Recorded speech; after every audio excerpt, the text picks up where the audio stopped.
जय जिनेन्द्र। दूसरे तीर्थंकर अजितनाथ भगवान जी, इनके मोक्ष कल्याणक अवसर पर मैं उनका जीवन चरित्र बताने वाली हूँ।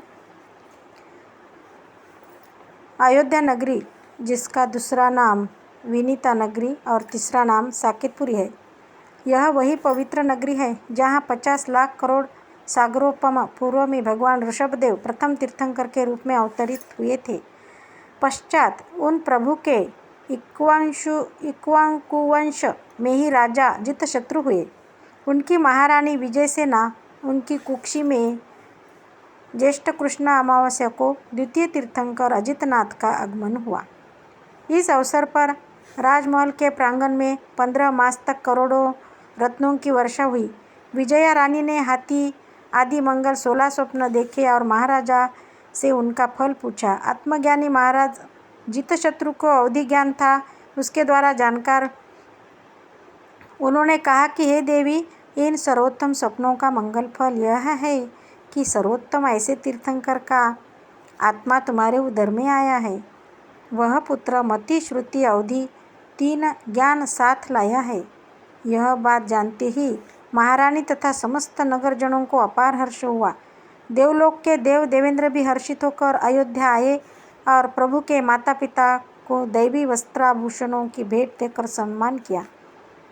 माघ शुक्ला दशमी के शुभ दिन महारानी विजयासेना माता की कुक्षी से भरत क्षेत्र के दूसरे तीर्थंकर का जन्म हुआ।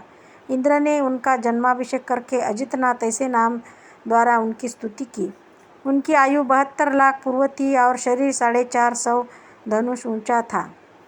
लगभग 71 लाख पूर्व तक उन्होंने राजभोग किया, परंतु उन राजभोगों में सुख कहाँ था। वे जानते ही थे कि यह इंद्रिय विषय मुझे कभी सुखी नहीं कर सकते। अंत में तो इन्हें छोड़कर मैं मोक्षपद की साधना करूँगा, तभी मुझे पूर्ण सुख होगा। वैराग्यवंत महाराजा अजितनाथ एक बार राजमहल की छत पर बैठे बैठे खिली हुई चांदने में प्रकृति की शोभा निहार रहे थे। इतने में आकाश से एक तेजस्वी तारा खर्र करता हुआ बिखर गया। उसे देखकर वे संसार की क्षणभंगुरता का विचार करने लगे कि अरे, इस संसार के भोग, संयोग और पुण्य सब अस्थिर है। ऐसा चिंतन करने से उनका चित्त संसार भोगों से विरक्त हो गया। आहा, जिसका अल्पकाल में ही शीघ्र ही मोक्ष होने वाला हो, ऐसे भव्यात्मा को संसार छोड़ने का कोई न कोई निमित्त बन ही जाता है।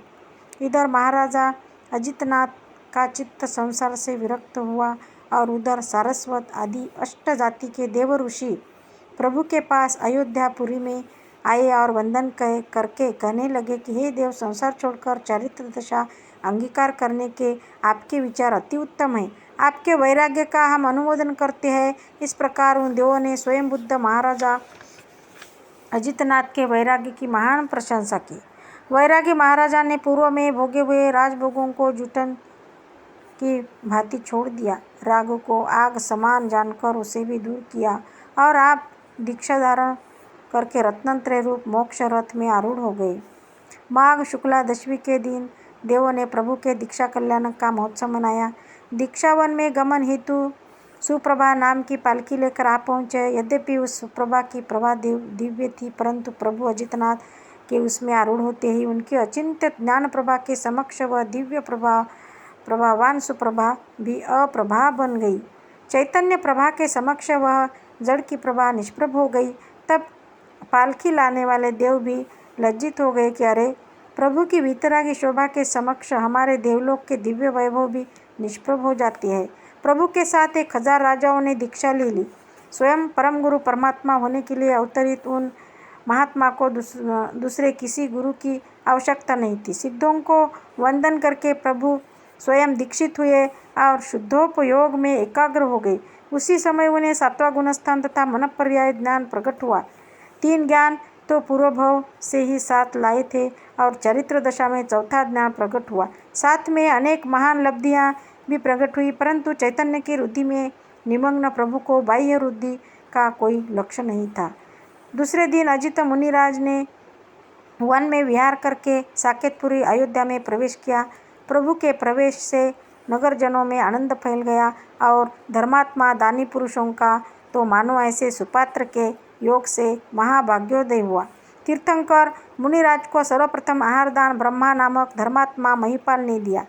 उसके सातिशय पुण्योदय से तत्क्षण वहाँ देवों ने रत्नवृष्टि आदि पंचाश्चर्य प्रकट किए। मुनि दशा में रहकर प्रभु ने 12 वर्ष तप आत्मसाधना की।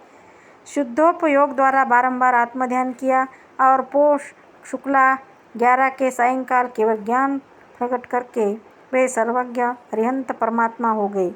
उसी समय तीर्थंकर प्रकृति के उदय का प्रारंभ हुआ। इंद्रों ने समवसरण की रचना की और दिव्य ध्वनि द्वारा दूसरे तीर्थंकर की धर्मशासन स्थापित हुआ। धर्मचक्र का प्रवर्तन हुआ। भगवान अजितनाथ तीर्थंकर की धर्मसभा में सिंहसेन आदि 90 गणधर थे जो 4 ज्ञानधारी एवं श्रुत केवली थे। इनके अतिरिक्त 20,000 तो केवल ज्ञानी अरिहंत भगवंत समवसरण में प्रभु के साथ आकाश में विराजते थे। 1 लाख मुनि तथा 3,20,000 आरिकाएँ थी। 3 लाख धर्मात्मा श्रावक एवं 5 लाख श्राविकाएँ थी। सिंह हाथी आदि लाखों तिर्यंच भी प्रभु की वाणी सुनकर आत्मज्ञान को प्राप्त हुए थे और असंख्यात देव प्रभु की सेवा करते थे। धर्मसभा में भगवान बंध मोक्ष का स्वरूप समझाते थे। मिथ्यात्वादी मोह भाव जीव को बंध के कारण होने से दुख रूप है और सम्यक्त्वादी शुद्ध वितराग भाव जीव को सुखरूप तथा मोक्ष के कारण है। इस प्रकार भगवान के उपदेश से बंध मोक्ष संबंधी सर्व भावों का स्पष्ट स्वरूप समझकर अनेक भव्य जीवों ने भेद ज्ञान प्रकट किया और बंध रूप भावों को छोड़कर मोक्ष के कारण रूप भाव प्रकट किए। चारों ओर वितराग धर्म का वैभव छा गया। यद्यपि तीर्थंकर प्रकृति के महत् पुण्य योग से समवसरण लक्ष्मी की शोभा अद्भुत आश्चर्यजनक थी, परंतु मोक्ष लक्ष्मी के समक्ष वह भी लज्जित होकर निस्तेज हो जाती थी। सच ही है, चैतन्य लक्ष्मी के समक्ष जड़ लक्ष्मी की शोभा कहाँ तक टिकेगी। अनादिकाल से केवल ज्ञानादि निज गुणों के घातक ऐसे मोहादि शत्रुओं का भी भगवान अजितनाथ के नाश कर दिया था और निजगुण वैभव प्राप्त कर लिया था। यद्यपि अभी तीर्थंकर प्रकृति आदि अघाती कर्म विद्यमान थे, परंतु उनमें अजित प्रभु को जीतने का सामर्थ्य नहीं था, अपितु वे प्रभु के अधीन वर्तते थे। वितरागी प्रभु अजितनाथ सचमुच महान विजेता थे। वे किन्हीं पापों द्वारा अथवा किसी मिथ्यावादी द्वारा नहीं जीते जा सके। अरे प्रभु की तो क्या बात, भक्तजन भी उन अजित प्रभु के अवलंबन मात्र से पापों पर तथा मिथ्यात्व पर विजय प्राप्त करने लगे। प्रभु ने लाखों करोड़ों वर्ष तक भारत भूमि में विहार करके दिव्य ध्वनि का अमृत बरसाया और सर्वत्र धर्म का सुकाल प्रवर्तित किया। जब 1 मास आयु शेष रही तब प्रभु समेदाचल पधारे।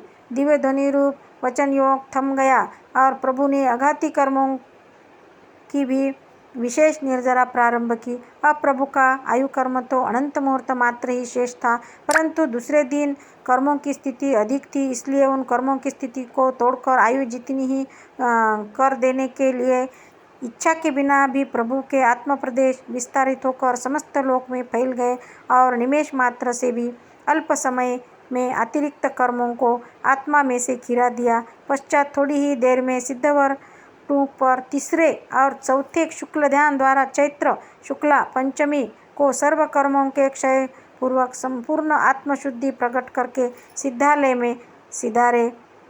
उन्हें नमस्कार हो। अजितनाथ जिनराज की सिद्धवर कुट है जय, मनवच तन कर पूजहूँ शिखर समेत वय जय। पहले भव में जो विदेह क्षेत्र में विमल वाहन राजा थे, पश्चात मुनि होकर विजय विमान में ऐमिंद्र हुए और फिर भरत क्षेत्र में दूसरे तीर्थंकर रूप से अवतार लेकर मोक्ष प्राप्त किया। उन भगवान अजितनाथ का जीवन चरित्र यहाँ पूर्ण हुआ। मेरी ये वीडियो अच्छी लगी तो सब्सक्राइब और शेयर करना ना भूलें। धन्यवाद। Thank you.